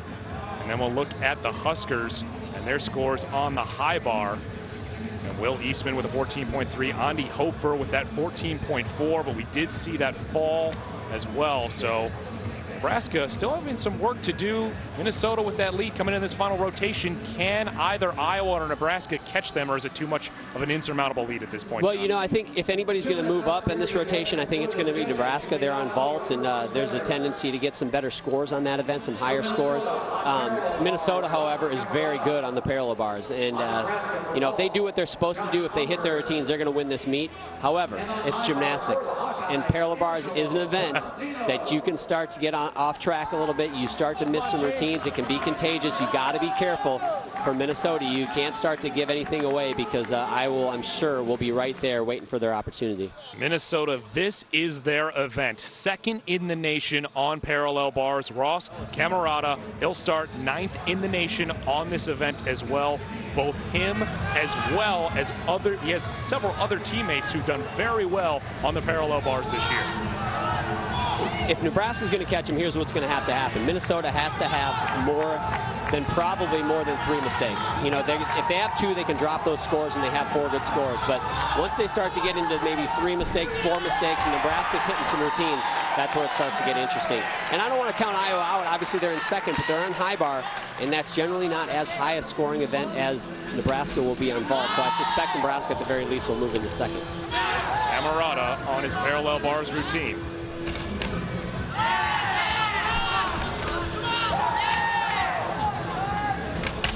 Coming in with a season high of 14.9 on this event. There's that pain job. Yep. Pain equals good on parallel bars.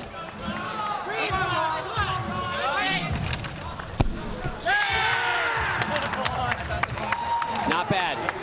Wasn't perfect, but it's what Minnesota needs to do. They come out, they hit a routine now. They have 5 left. Really, all they need is 3 out of those 5 gymnasts to hit, and they're going to be in good shape. However, the big picture for Mike Burns is they don't want to just worry about winning this meet. They want to improve. And so he's going to expect a lot out of the last guys. There's the dismount. They want to improve for the next time that they're in this building in the Big Ten Championships in early April. That's what Mike Burns is thinking about, and the rest of these coaches get to that point in the Big Ten Championships. You got it. Todd Becker now on the high bar for the Iowa Hawkeyes, the junior out of Lancaster, PA. We got a little battle here, too, with Iowa and Nebraska. If Iowa can start to hit some routines, they're going to have to hit to fend off Nebraska's vault. Which you'd have to think J.D. Reeve would be very happy with after the slow start they got off to in this meet. For sure. Ooh, right on top of the bar. Oh, if he didn't shave before the meet, he just did on the side of that high bar.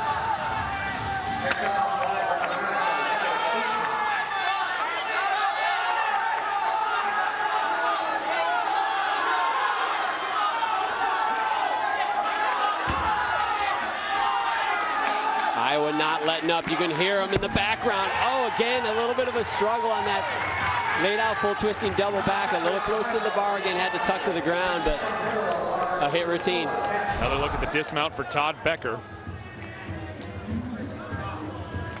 You can see him pike and tuck near the end of that. That's going to be a deduction. Chance for Josh Unger on the vault for the Cornhuskers. Another 1.5 twist, the same vault we saw from Adam LaFleur. He does get it to his feet. However, a little awkward on the landing. Tucks down to the floor. That's a deduction. A little short on the twist. That'll be a small deduction there, as well as the step. You can see Jim Hartung right there. Sorry to interrupt, Mike. That's Jim Hartung. He's a 1984 Olympic gold medalist, one of the assistant coaches. Really quite an example for the rest of the Cornhusker team. If they can follow in his footsteps, they're doing all right. We're back to the high bar now with Broderick Shemansky.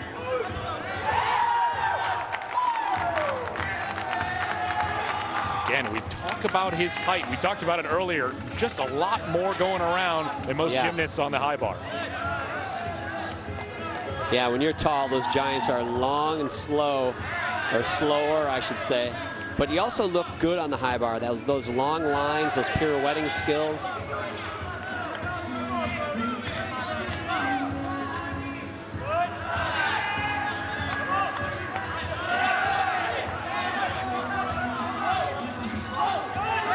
Very nice. That's called an endo. When he straddles his legs like that, he did it in the L grip position, which makes it a little more difficult.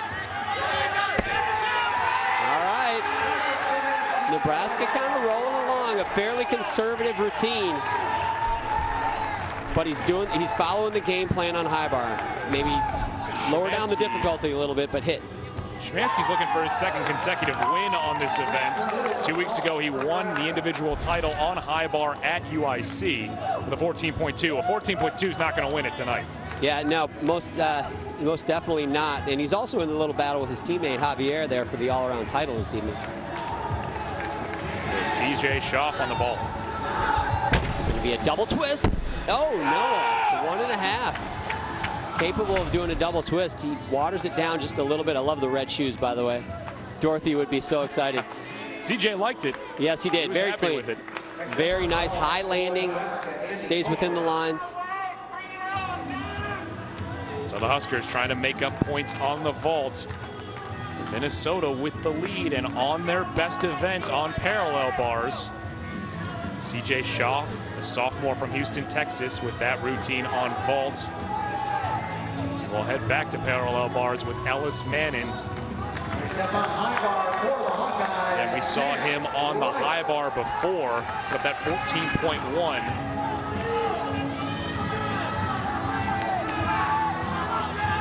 What's it like coming back from a competition like the Winter Cup and then competing again in the Big Ten, John? You know, it's such a different animal because you're on a college team and it's an individual sport. You know, everybody looks at gymnastics as an individual sport, but when you're on a college team, that team aspect takes on greater importance than anything else. You go to Winter Cup, you're an individual, and it's really kind of hard to shift gears because you don't have a dozen guys on the sideline cheering for you. You don't have a bunch of guys there if you have a mistake to pick you up and hit a routine after you go. You're on your own, which honestly, it's not as much fun. But you just got to be able to shift gears, have a different focus, and I'm sure all those guys are happy to be back here, including Ellis with their team. Mannon and Rep at the Winter Cup for the Golden Gophers, representing the Golden Gophers, of course, competing as individuals. Ooh. All right, that was a mistake. Those bent arms and that extra swing were not supposed to happen.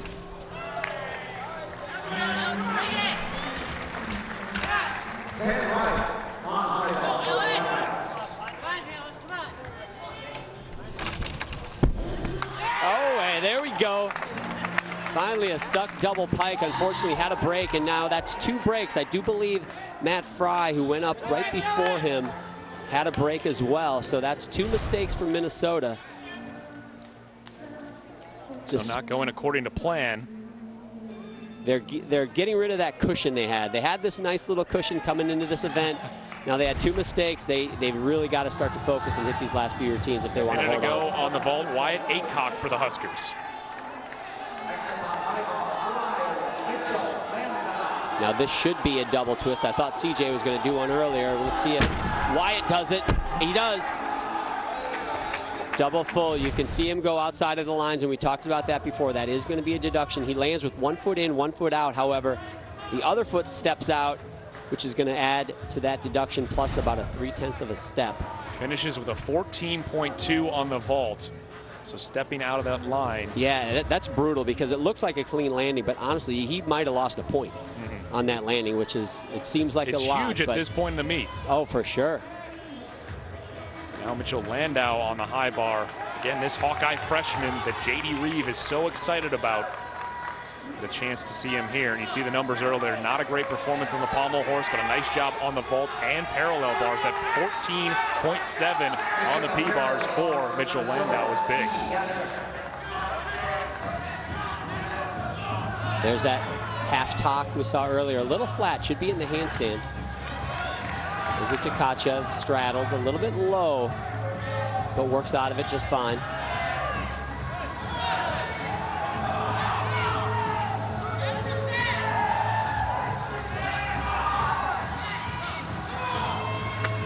Again, beautiful lines like we saw from him on the pommel horse earlier. As well as the parallel bars.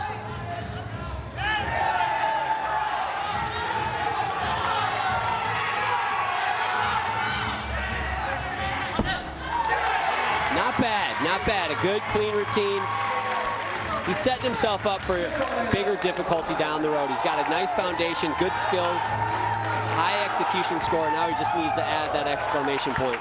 So Mitchell Landau off the high bar for the Hawkeyes. Now Grant Perdue on the vault for the Huskers. He's going to look at what he can bring to this team here. It's going to be another double twist. We just need to add the stuck landing for Nebraska. Right down the center, no line deductions, but just about a 3/10 step. Really clean though. Watch him in the air, feet tight together, toes even pointed. Nebraska's they're putting a little heat on here. I like this. We see the taped ankle for Grant Perdue, and of course, when you're coming into something like the vault and you've had an injury before, how does that affect your mindset, John? Maybe a little bit tentative when you're worried about an injury? Definitely, and without a doubt. You know, it's like a running back running up the middle between the tackles, and he meets Ray Lewis, and he gets laid out. You think about that later. In gymnastics, you don't get hit by someone else, but you know, if you land a little short on the vault, it's in the back of your mind without a doubt. Andy Hofer a moment ago on the vault.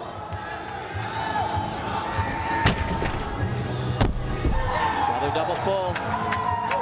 That seems to be the vault, the choice for the Nebraska Cornhuskers. Pretty big hop at the end for Hofer. Yeah, that'll be a 3/10. It's up to the judges to decide if you went outside that line. You could be on the line, you just can't be over the line. Now back to Javier Balboa, his final event of the night, all 6. When you're coming down to your final event, John, as an all-arounder, what do you do? What do you muster up here to get a little bit extra strength? Well, first of all, you try not to think about an all-around title. You just try to focus on that event.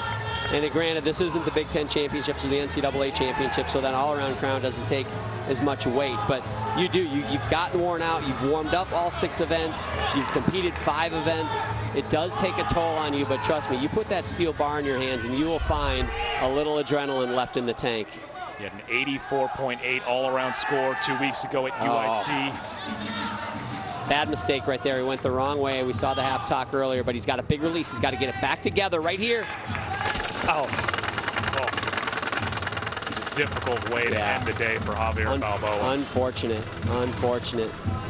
And that's a little bit scary too. Anytime you grab the bar and just hold on a little bit, it usually tweaks your body in some weird direction. And you can see right there, you don't want to come from about 15 feet in the air and landing sideways under that mat. But it's been a rough night physically for Javier Balboa. Started out during warm-ups, had that knee, bit of an injury, but was able to compete through it, and then he falls there. Wyatt Byer on the vault now. Last vaulter for the Huskers. It's going to be a double twist, but it's going to be the Yurchenko style. Round off onto the board. Oh, beautiful. Beautiful. Byer likes it. You saw the anticipation from his teammates. They knew what was coming from the Huskers. They're happy with that final vault. Get back over to Javier Balboa, finishing off the high bar routine. And right now, he just wants to get off the bar. I just want to get done. Does the Kovacs again. Got to give him credit. Getting back up there and doing it. That was his only release move, so technically he needed to do that again to fulfill that release move requirement. Little crooked on that. When I say crooked, his body went out of alignment with the bar, kind of went sideways towards those cables. You do not want to do that. Double twist and double layout. First time we've seen that tonight. Grabbing the ankle. No. Grabbing the left ankle. I am not sure what happened on this. It looked like a decent landing. Maybe just jam that ankle into the mat a little bit. A little bit of extension, but not sure what he did there. And an end for the night for Javier Balboa. Not the way he wanted it to go, especially after such a great start. And of course, in warm-ups, this was earlier tonight when he tweaked, like he tweaked his knee or a quad in warm-ups. Yeah, just did a little, looked like he did a deep little squat there on that landing, and there's he's rubbing it out before the before the competition started, trying to get it loosened up. But man, fought through it tonight. Fought through it tonight, and then still took a very difficult end and a beating at the end there, John. Yeah, he did, man. Anybody who thinks gymnastics is not a contact sport has never gotten out there on the floor before. So Russell DeBritz now will head to him and the last gymnast to go tonight. Russell DeBritz on the parallel bars. Javier Balboa finished with a 10.5 on the high bar after that fall and difficult dismount.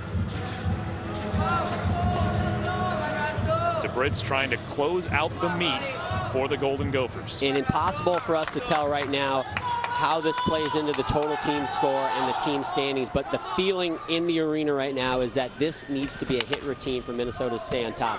I can't tabulate. I don't have my abacus right here, my Excel spreadsheet, but my feeling is Russell's got to hit. We've seen some great vaults from Nebraska. They have not given anything away, and we know Minnesota has had a couple of missed routines at least, so the pressure is on Russell. 7th in the nation in this event for DeBritz. Beautiful swing. Doing what he needs to do, making it look easy. Oh, and he pulled his best John Travolta impression on that dismount. Unfortunately, that was such a good routine.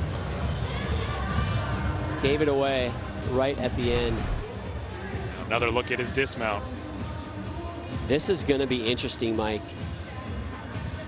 And it still amazes me. The double pike, everybody does it, and everybody seems to give away points in that landing. And I know I sound like a broken record, but this will be interesting how this shakes out. I'd be a little nervous if I was those Golden Gophers. Well, we'll see what the score turns out to be. Overall score when we come back. Of course, Javier Balboa, a rough way to end his night. And of course, we'll be back to wrap things up from Iowa City.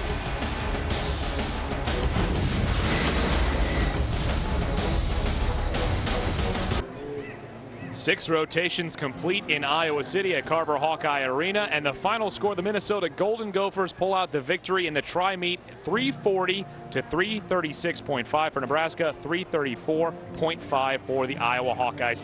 Great job to regroup by the Gophers after that injury to Josh Volkerka. Yeah, really, they did a good job. I know Mike wants to get above that 340 as well as the coaches from Nebraska and Iowa. You know, going into that last rotation, Nebraska, they made a little bit of push, but I do have to do a little edit to my commentary for this competition because they did do a rule change coming into the season where vault scores have been adjusted, so it's not as high a scoring event relative to the other one. So they couldn't quite make that jump that we might have anticipated in that last rotation, but they did move ahead of Iowa, and you know, gave Minnesota a little bit of a push, and certainly when they get to the Big Ten championships, you know, it's going to be a nice little battle between these teams. Well, we talked a lot about the Big Ten championships. They're here at Carver Hawkeye Arena in the beginning of April, so all 3 of these teams will be back along with 4 other Big Ten teams. But now 4 meets of the season done for all 3 of these teams, John. What do you take away now that this one's in the books?